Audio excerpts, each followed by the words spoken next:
Good afternoon, Los Angeles!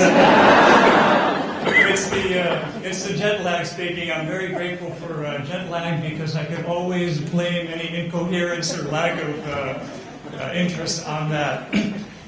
Thank you today to our hosts, and thank you all for coming out. I'm going to talk a little bit about capacity building. And I'll be representing two organizations. One is a community foundation in New Orleans, the Greater New Orleans Foundation. And just a little bit about that. We serve the state of Louisiana, the southeast corner of that, which is roughly half the size of New Zealand, and about a third of the people of Louisiana. We have about 325 New Zealand dollars under management. Last year, our donors, and through our discretionary grant making, we gave out about 26 million New Zealand dollars. As a way, I'm also representing Grantmakers for Effective Organizations, which is an affinity group for grantmakers like yourselves who care about doing your work more effectively, and by doing your work more effectively, helping your grantees to do their work more effectively as well. As a way, let's see, I wanted to talk about four things. I really wanted to talk about the top twins, but I was dissuaded from them. We talk about what is capacity building. I'm going to talk about a phenomenon that I call quiet desperation, and also discuss some of the ways that you can get started without launching a fully baked or fully fledged capacity building or organizational effectiveness program. I'm going to talk about it really by getting into this topic by talking about a meeting I had with an organization in New Orleans. This is an all-volunteer organization made up entirely of trustees who care about their city very, very much, and who care about young people like you wouldn't believe. They give a lot of time, they give their money to provide scholarships so that these young people can attend colleges and do other wonderful things in the realm of education. And I met with them recently, and they told me that they wanted to shift from being an all-volunteer, trustee-led organization to one that was staffed, and they decided that they'd have to hire a new chief executive, and we called them the executive directors in the U.S.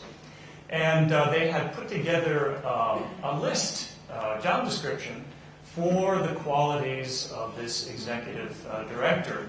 It's an extraordinary list. I was out of breath by the time I got to the end of it. And what was more extraordinary, really, was that a lot of these trustees, they didn't always agree with one another. And so there were some who emphasized certain parts of the job description, others who emphasized others. They didn't quite agree that they wanted to transfer all of the things that they're doing now as volunteers to a full-time staff member. So there's a great deal of discord in this board. And I realized that here, at least, was one capacity-building moment, helping this board of directors, this wonderful board of directors, kind of sort out the questions that they needed to answer before they hired a chief executive. The other capacity building moment would be with the new chief executive, who, besides needing therapy, would need a lot of help and a lot of encouragement, because this person has to do bookkeeping, accounting, fundraising, reporting, brochures, has to do a major event every year, has to, really, if you look at the list of things that this person has to do, it really includes everything except leaping tall buildings in a single bound, or to use a more local hero, being able to slay 11 gladiators with a single swish of the sword. And so there was obviously some capacity-building moments ahead for this wonderful organization that served our region so well. So what is capacity building? Capacity building is really helping organizations to do the best that they can do, helping them to acquire the knowledge, the skills, the processes, the procedures, everything that they need in order to do their work most effectively. And so really at its base, capacity building is about building or strengthening organizations, helping them to become more effective at fulfilling their missions.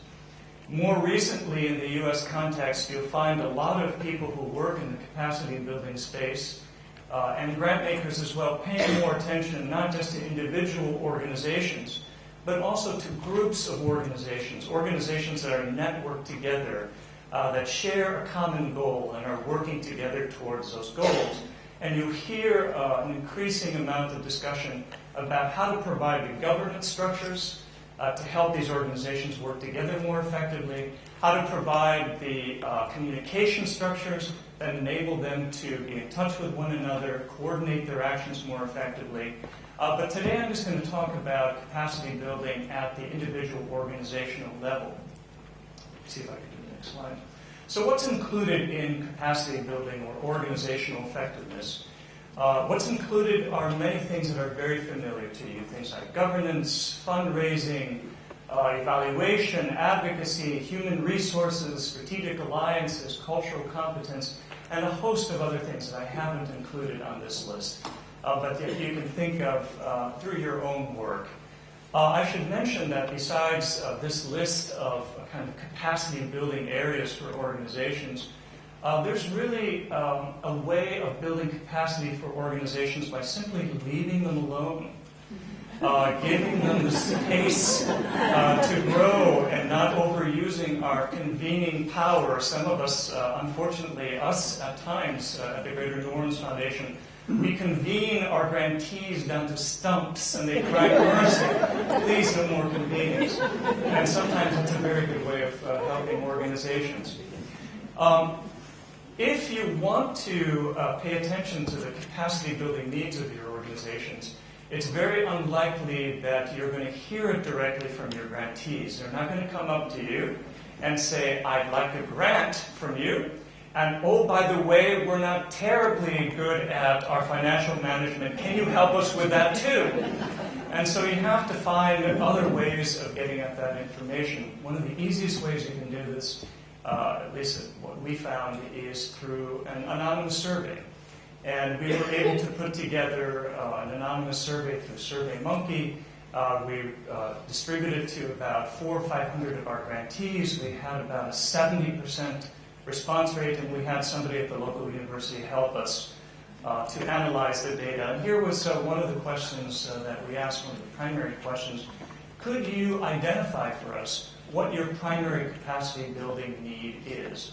Now, I have to tell you, if you try this experiment at home, you're going to have a very different set of results, although I would venture to guess that almost always fundraising is going to be top of the list. This is very consistent with surveys that have been done by other organizations in other parts of the country and indeed in other parts of the world.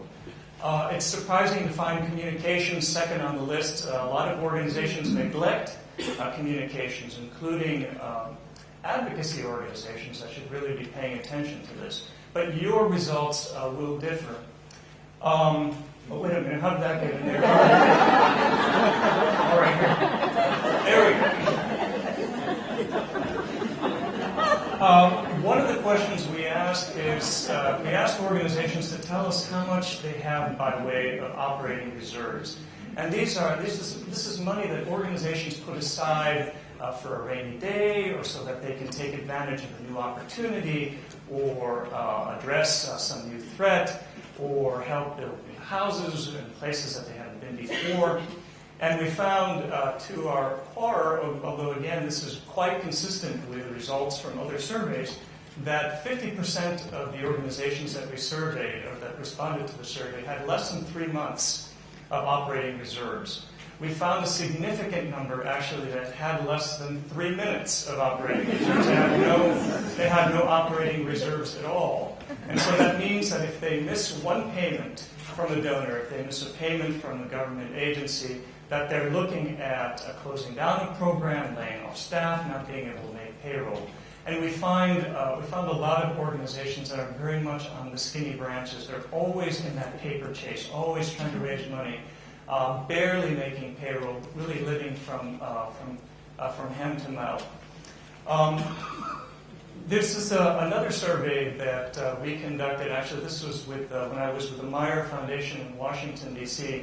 This was a nationwide survey. It was conducted in 8 cities across the United States. We had 2,000 responses from chief executives. This is primarily for chief executives. And we did focus groups in 6 different cities. And so we feel that the responses were very robust. And we know that you are a very intelligent lot. You've done your homework. You've read the results of the survey, because we all read everything that comes across our desks. And so I have a quiz for you, and here's the quiz. According to the Daring to Lead survey, this is the survey I was just referring to, what percentage of nonprofit executive directors or chief executives are in their jobs for the first time? In their jobs for the first time. Is it A, let me see if I can pull this up, 30%, B, 50%, or C, 70%? Could you please, by show of hands, how many believe it was 30% are in their jobs for the first time? Raise your hands. There's a few, not very many. How many believe it was 50% by show of hands? Quite a few more. How many believe it was 70%? You did do your homework. But this is a very frightening survey result. That means that there's a great deal of that quiet desperation that I was referring to before. It's not to say that chief executives feel completely awash, but having been a first-time executive director myself, I know that we often do feel out of sorts. We know that we don't have all the skills that we need. And it's no fault of ours. We go into the business that we go into, this charitable enterprise that we go into, because we want to help our neighbors. We want to do something good for the community. We want to feed the homeless. We want to help heal the sick. And we could hardly be blamed if we don't have all of the skills that we need in order to run our organizations effectively. To give you a sense of another question that we ask, here's another quiz. How many of the executive directors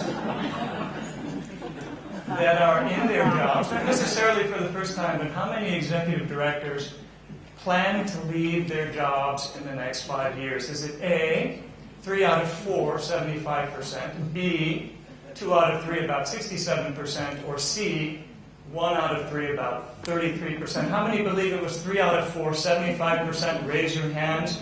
Quite a few hands going up. How many say 2 out of 3, about 67%, about an equal number? And how many say about 1 out of 3? Oh, that's a significant number as well. Surprising result, it was 3 out of 4. 75% of our executive directors, the people who answered the survey, plan to leave their jobs within the next 5 years. And when we asked them, we probed, we tried to find out, why are you leaving? Why do you plan to leave within the next 5 years? And they told us it's because they're burning out. They're burning out primarily because of money issues. They're burning out also, surprisingly, because they told us they're not getting the kind of support that they need from their trustees or their boards of directors. And you can see this it's a look of desperation there, but when we ask chief executives what contributed most, what is it about your board of directors that's causing you to burn out? Far and away, the main response that we got was that we're not getting enough help with fundraising. Our trustees are not helping us with fundraising. And you'll see that that answer far outstrips any other answer that these executive directors gave. So, let me go back. Here we go. What we decided to do in New Orleans, and I have to say New Orleans is a wonderful city, but it's actually quite small by U.S. standards. It's a rural, we're surrounded by a lot of rural areas, and we're very much underserved by many of the large philanthropies that you find on the east coast of the United States and on the west coast of the United States. And we've also been historically underserved by the federal government in many ways. There's been a lot of underinvestment. So we have a lot of nonprofit organizations that are struggling and that really don't have a lot of capacity. They don't have what we call bench strength, which means that there's a chief executive and there might be 1 or 2 other people in the office if they're lucky, but they're not typically going to have a second in command, a lieutenant who can move into the chief executive position. So they're very weak. There's not a lot of philanthropy. A lot of philanthropy fled Louisiana after the storms of 2005, Katrina and Hurricanes Katrina and Rita. And so we decided to launch, go all out and put our chips into organizational effectiveness. We hired a vice president for organizational effectiveness from Chicago. We lured her down to New Orleans, so that she could help us help our grantees and could also help us as a foundation be as effective as we possibly could be. And so we realized that not every grant maker can do this kind of thing, can make this kind of investment. We've actually just hired the second staff member for our organizational effectiveness work. So what I decided to do instead was to give some easy ways in. How do you ease into capacity building or helping the organizations that you so much love without really making the kind of investment that I just described? Well, since a lot of the issues that are identified in survey after survey, not just ours, of course, have to do with money, one of the easiest things that you can do is to really commit to providing general operating support, right? Unrestricted support. This is an incredible capacity builder.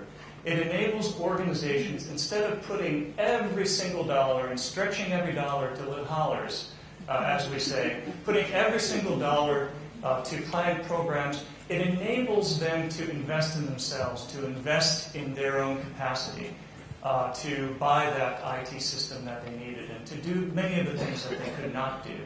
As a matter of fact, of course, one of the main requests from executive directors, these chief executives who have been surveyed, is that we give not only general operating support or unrestricted support, but that we make it multi-year if possible. Another way to do it is to provide grants directly for capacity building. And my advice to you is to do this in two ways, in two steps. First of all, help your organizations learn how to work with consultants that provide training and capacity building. Because many organizations, they're at a stage they've never worked with consultants before. And they really need a little bit of extra help and advice about how to work with consultants. And then give them a grant so that they are empowered, they have the power to hire what consultant they need. And that really helps organizations really in two ways. Provide other kinds of capital. When I was at the Meyer Foundation several years ago, we provided not just general operating support and multi-year grants, but we also provided loans against guaranteed receivables, so that if an organization knew that it was going to be running out of money at the end of the month, and that's because it was getting a delayed payment from some government entity, or a donor had made a pledge but wasn't about to pay it yet, we would make a grant against that we would make a loan against that receivable and then recover that loan. Very helpful. And then award larger grants. It costs a lot of money and it takes a lot of time to raise money. And we don't often factor that into the award, the grant award size that we make. Simplify grant application and reporting. It's amazing the amount of time that organizations spend in paperwork and all of these kind of bureaucratic hoops that we make them jump through. If it's a very simple grant application procedure, you're doing them a world of good and you're helping to build their capacity at the same time. Support the nonprofit or the NGO ecosystem. By this I mean support organizations like Philanthropy New Zealand, nonprofit associations, nonprofit roundtables, people who do capacity building for nonprofit organizations for a living. These are organizations that help other organizations, and they're part of what we call the nonprofit ecosystem, and it's important to make sure that that's vibrant and healthy. If you're thinking about doing some of this work, one of the best places you could start is with yourself. Train yourself or your grant-making staff if you have staff, and I would suggest 4 areas that would be of enormous help to your grantees. Organizational life cycles, so that you and your staff understand how it is that an organization goes from a founding organization, a founder-led organization, to one that's mature, and what are the various stages in between. Provide training in nonprofit finance, in governance, and in evaluation. And this would help your staff understand what it is that's happening inside these organizations that we so much love. And finally, really pay attention to what are key moments or transitional moments for the nonprofit organizations, the NGOs that you serve. And I would name just a few. We talked about one of them earlier, and that's when an organization is going from an all-volunteer organization to a staffed organization. when you have the first-time executive director occupying the chief executive post who needs an enormous amount of support, when you have a founding executive director who's leaving the organization, that's a moment of peril for that organization if you value its mission. And finally, if an organization is going to buy or occupy a new facility, many organizations underestimate the load that that puts on them as organizations. And I would strongly encourage you to have some rules of engagement, and I would just name two. Always do with, not to, an organization. We very much believe that. That very much governs the work that we do. Take your cues from your partners, from your colleague organizations. And finally, oops, hold on a second. Be willing to apply to yourself many of the prescriptions that you would dole out to the organizations that you work with. It's physician, heal thyself. And with that, thank you very much for listening.